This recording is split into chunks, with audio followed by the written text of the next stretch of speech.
Again, thank you to my panelists for joining me, and to all of you for coming for these final bold thoughts. My provocation to this group is, we've had a phenomenal day, and Stevie and I were chatting in the back. He's threatened to completely disregard all previous talking points given to me. Well-prepared memo from my excellent staff, because the day was so interesting that he wants to, take on all the things that I guess he disagreed with or maybe agreed with. We'll find out in a minute. And I encourage all of you, this is the session to really, let us know what you think. And I'll give you the opportunity as well, those of you who have a bold idea or something, an insight that came to you today. But, within the broad rubric of, how can we flourish? There's been a lot of understandable trepidation expressed in the course of the day. But, we really want to see how can you sustain sustainability. This was the exhortation I gave at the beginning of the day. And as we make our way through the vicissitudes of policy and technology and financial and other uncertainties, what is the way forward, right? That's really the big question for all of you. And Steve, since I've called you out, maybe I'll start with you, put you on the spot. Give us a bold idea, either that you've had in your head for a while or something that came to you today in response to something you heard on how to thrive, how to survive. I don't know if I call it bold. I'll let you be the judge of that. All right, fair enough. But one, it's my first Economist Impact event like this. And so, shameless plug, I thoroughly enjoyed it. It's been good. Well, thank you. Compliments are roundly welcoome. Yeah. Yes. Okay, so that means you'll take it easier on me then in the rest of the Q&A. Sadly not. Sadly, you're only encouraging me. I figured that wouldn't get there. Yeah. Wouldn't get there. But one of the things that hit me, and just to share a bit background for us, I lead the global sustainability business for Schneider. So I get to spend a lot of time around the world with my teams. Everywhere I go, I hear some of the same common questions. What about Trump? And, what about this new administration? And it's really easy to find ourselves mired in the fear or the uncertainty or the frustration or feeling like you're taking a step back. And I take the opposite view. And so with my teams, when I feel my teams getting into that mode of doom and gloom and things aren't working or we're taking a step back, I say, innovation doesn't happen without challenging times. Mm-hmm. So, you look back and we say, look, we can complain all we want about taking steps back, but we're going to take steps forward, and it's events like today where you get to spend time in the ecosystem, in an ecosystem like this, learning from each other, as long as we enter it with humility and learning and hearing what some of the presentations. I mean, first of all, I love the Suntory brand. I'm in Louisville as well, but learning about what you're doing behind the scenes, I'm drinking all your bottles, by the way.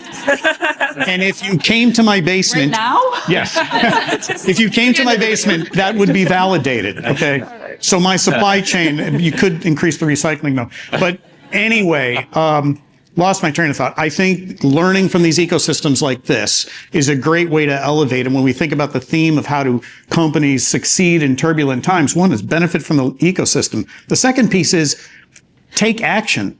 So it's not enough just to moan and groan and complain or talk with each other about, the learnings. We got to go back and apply something and take action. I think that's where sometimes we can get caught. There was a phrase my dad used to say to me when I was a kid, Steve, if you got to swallow a frog, don't look at it for very long. We got a lot of frogs that we got to swallow. And so take some action, learn from the action. You're going to make mistakes, but I felt that coming through in the conversation. Excellent. I love that. In one of my last sessions, I was informed that a company is not going to put a wig on a pig, a phrase I had not heard before. And now I'm definitely not going to stare at small frogs. I have to eat.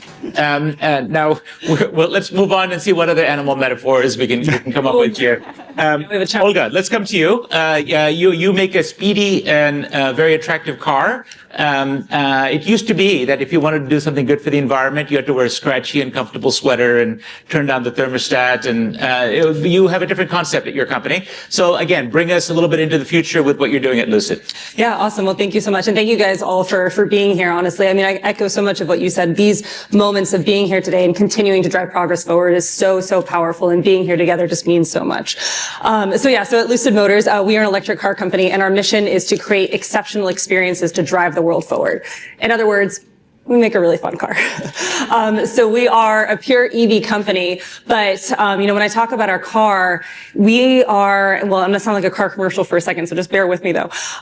We have won numerous awards. We're the first car company to ever win Motor Trend Car of the Year with our very first car. We've won year over year on World Luxury Car. We have all of these different accolades, and none of those were accolades on just EV. These were best car, right? So what we're doing is we're making the sustainable solution the best possible solution that you can get, right? So EVs in general, they're cleaner, they're faster, they're really fun to drive, right? But they're also much better for the environment. And so we're making a car that really entices people to get into EVs. One of the things though that we still have within getting people to make the transition, because the reality is it's a change from what you're used to, right? Everybody's used to their gas car, they're used to having a gas station in every corner, that's what they're used to, right? So it is a change to get into electric vehicles, and how can we entice people to get into that? And one of the biggest barriers that we still continue to face is range anxiety. When EVs first came out, they weren't getting the greatest range, right? And because charging infrastructure is not where it needs to be yet, there is still this concept of range anxiety. So one of the things that we're doing as an organization is really driving technology forward, and the hopes there is that we, the rising tide rises all ships. So not quite, animals, but, we have the sea. But so our vehicle, one of our vehicles, we are the only vehicle to get over 500 miles on one charge, and this is an EPA rated. So we're showing the world that it is possible to go really far on a single charge. We also, too, our vehicles, our sedan and our SUV can both charge over 200 miles in just over 10 minutes, right? So we're really changing the conversation around, EV charging and everything. I will say, if you have at-home charging, there's honestly nothing better than an EV. I helped my mom years ago buy her first EV. It was not a Lucid, but it was this is before I joined the organization. But she is now telling all of her friends and family how much she loves it and how great this is, right? Right. People who go into EVs tend to want to stay in them because they're just really, really great vehicles. So, sticking with this theme, we heard, innovation loves constraints. My last book was on the future of innovation, Need, Speed, and Greed, available at good bookstores near you. And one of the things I can validate his insight is that if you give no constraints, just a whiteboard, you don't get great innovation from your team. You need some constraints. Innovators need something to rub up against. And so your point is well taken. You may well find unexpected new ways of finding solutions at a time like this. So that's one positive message at this point. And to your point, make the cleaner thing the better thing. Make it attractive. That takes more work, more innovation, more effort, maybe more expense in the initial outlay, but show that there's a better way possible, which is another insight. You don't have to think small in order to have a bigger breakthroughs. It drives you to think differently, and I think this is one of the challenges that we have today, and it allows us, as you said, to create incredible new innovation. Right, and in fact, that picks up on an insight from a great energy guru, Imre Lubbins, who will be known to many of you, co-founder of Rocky Mountain Institute, who's come up earlier in the day in another session. And his insight is sometimes looking for much bigger breakthroughs, tunneling through the barrier to come out with much bigger ideas actually ends up being more cost effective than looking for small incremental changes that tend to trap you in the same paradigm. And so really think broadly about breaking the paradigm. Mary, let's come to you. How do you see the opportunity set at this time? Obviously, there's a time of constraints, but also opportunities from your vantage point at Ford. Well, I'm also going to build off of what Steve said, because I lead a global team and I also travel the world. And that's the first question that I hear. Everyone's so concerned about what's happening politically in the United States. And I have a slightly different perspective and a slightly bit of different advice that I give the team when they're so worried about it. This isn't our first time we've experienced this. We went through a similar type of administration several years ago. And one of the approaches that Ford took, and this is what I share with the global team, is that instead of arguing about what's happening in the short term, whether it's regulatory or fill in the blank that's happening in the short term, we elected as a company to set aspirational goals. That's when we first stated that we were going to be carbon neutral by 2050 back in 2019. And what I explained to the team globally is just because you're hearing different rhetoric in the news, don't pay attention to that. Pay attention to the bigger vision of where we're heading as a company. Look at the products we're bringing to market. Look at not just our internal combustion engine lineup, look at our hybrids, our plug-in hybrids, our EVs. We're providing a range of choice for customers with the longer term goal that we're going to reach our aspirational goal of carbon neutrality for our vehicles, our facilities, and our suppliers. So don't worry about the noise that's happening in the short term. Pay attention to the company's purpose, pay attention to where you're heading in the long term, and the short term turbulence will work itself out. So there's, in my mind, as a close observer of this, there's no doubt to me that your firm has the most credible commitment of the big three to the electrified future. But I do wonder, in terms of the challenges, if it's not just the IRA being quashed and EV credits going away and so on, which is a prospect that is the policy side of things, but rather your own prior success. Sometimes legacy is the greatest barrier to breakthrough innovation. I've had the opportunity to visit the F-150 factory, which is a phenomenal vehicle, but also a phenomenal, America's #1 selling vehicle for year after year after year, right? And just to see, but the conventional one, not the electrified one, which I know you have also. People love that truck. People have a lifestyle attachment to pickups, as you know, particularly ones like that one. Is that the real barrier to change? In how do you change the mindset? And again, going back to culture, the culture of what you're trying to do. First of all, I want to say I drive a Lightning. That's our EV F-150. And I love the fact that it's zero emissions, but I'm a gearhead at heart.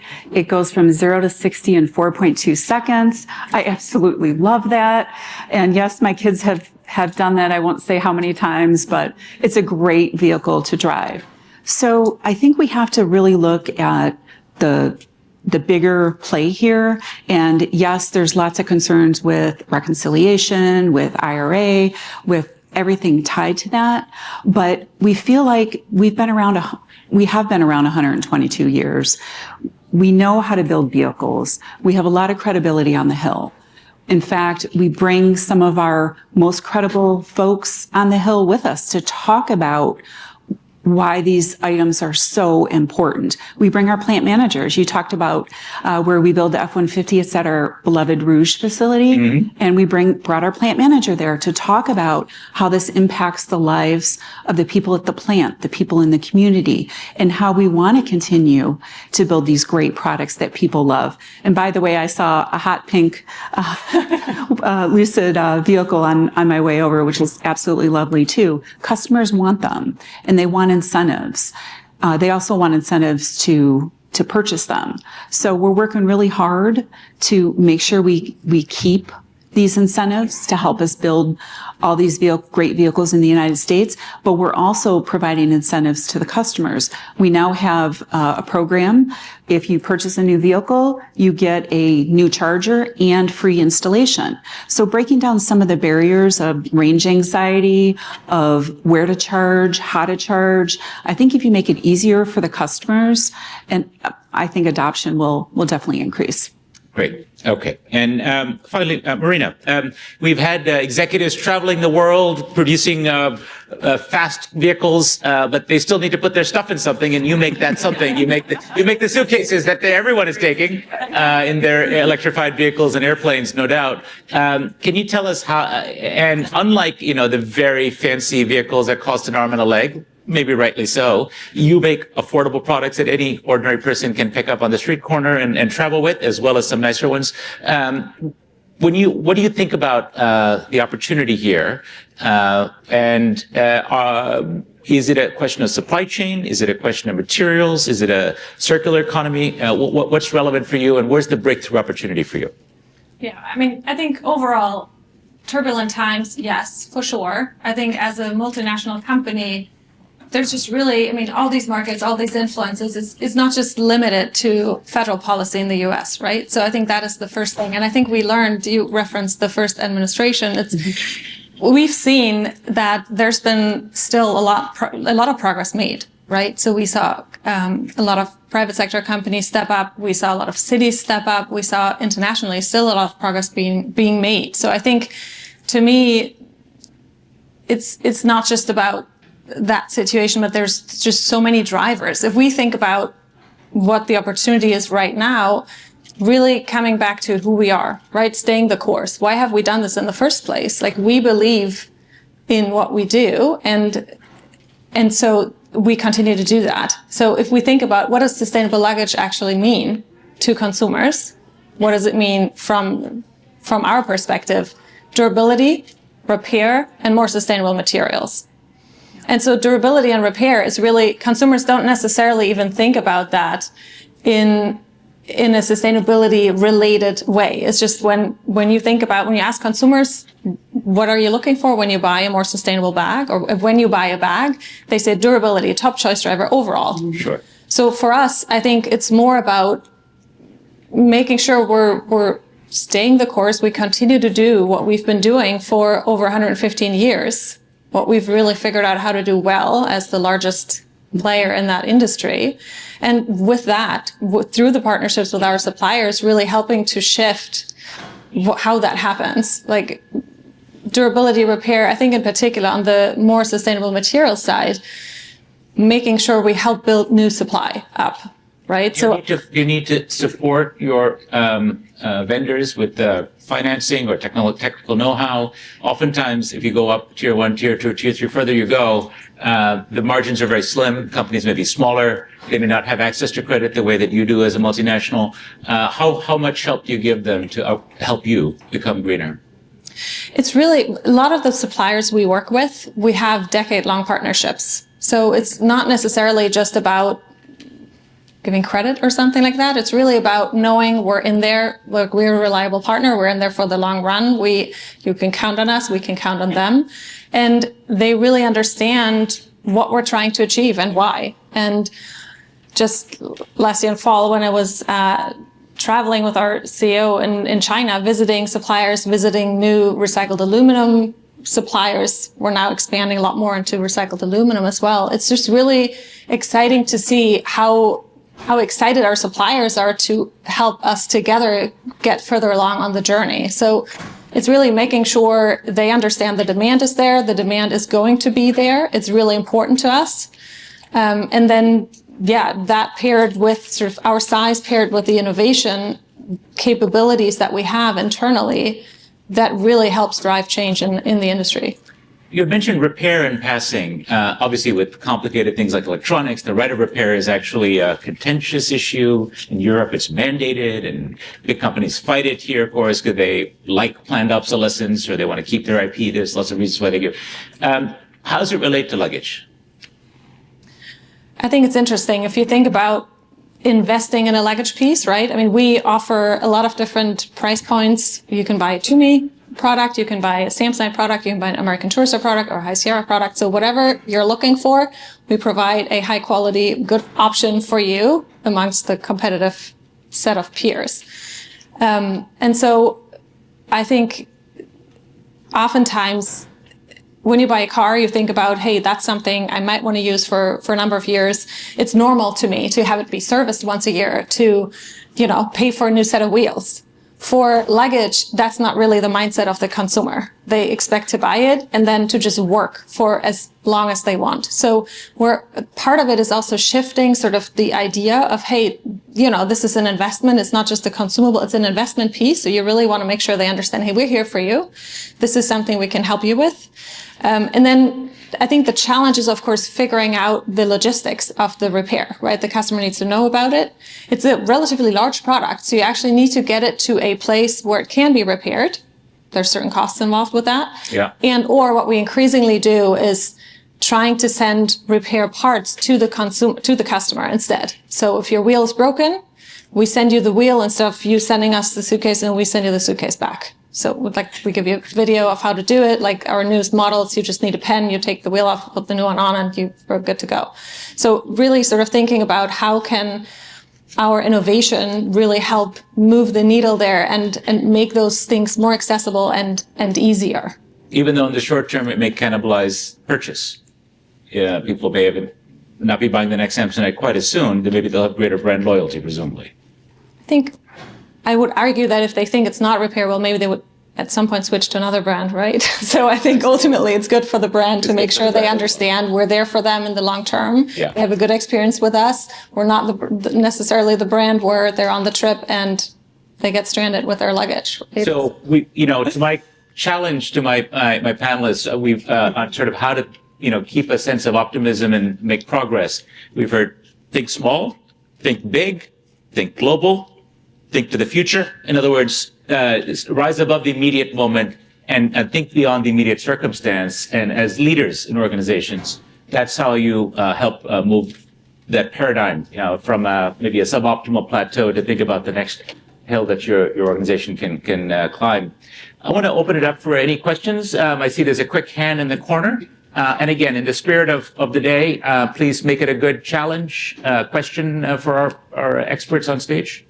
Yeah, my name is Prab. I do real estate. So it's good to talk about the inventory as an automobile, but what about the infrastructure like roads, broken roads, traffic jams? Because at the end of the day, you need roads to use that inventory. So why isn't there a discussion on the infrastructure?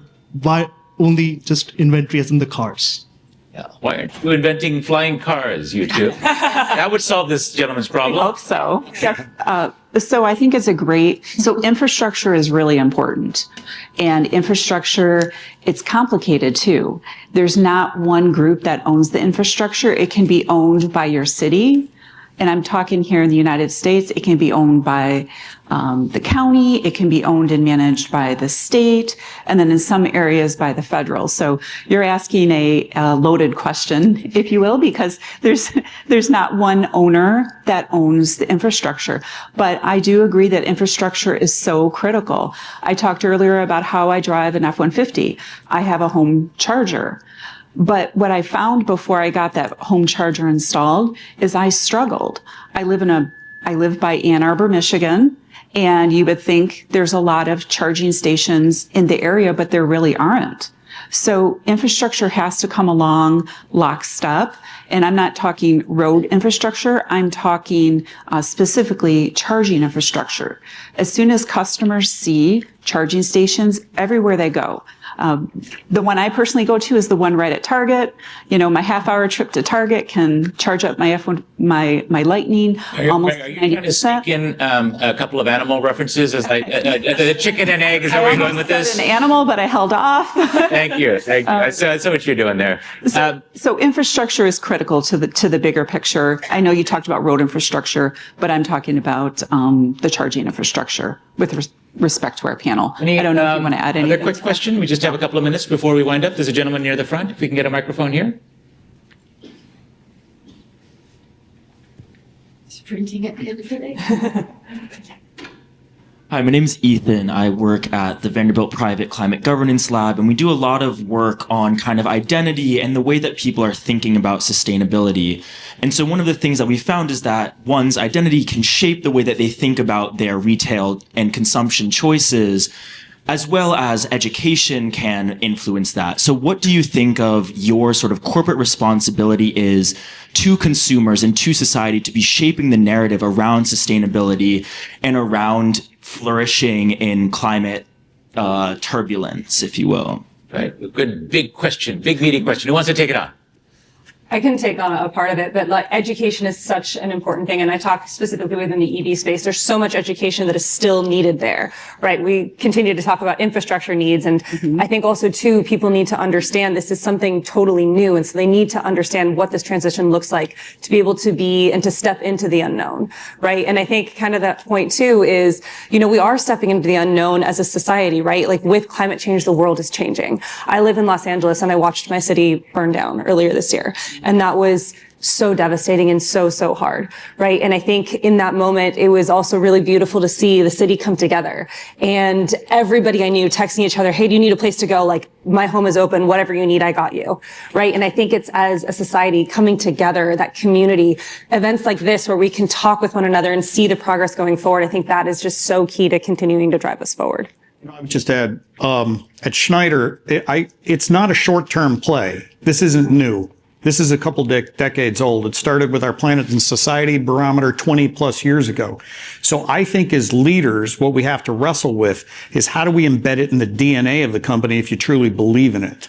So it's not like we can hold another training session and get everybody on board and next week we're all going to be, carrying the flag of sustainability. It's really got to be in the DNA. And I think that takes the right leaders at the right points in time, seeing it well ahead of the game, seeing around the corner, if you will, as opposed to, this is the flavor of the day. Steve, that's a profound point. I'm going to close on this because it's a really important point. I mentioned this earlier in the day in a different session, but Peter Drucker, the great management thinker, pointed out it's not just about strategy. Culture eats strategy for breakfast.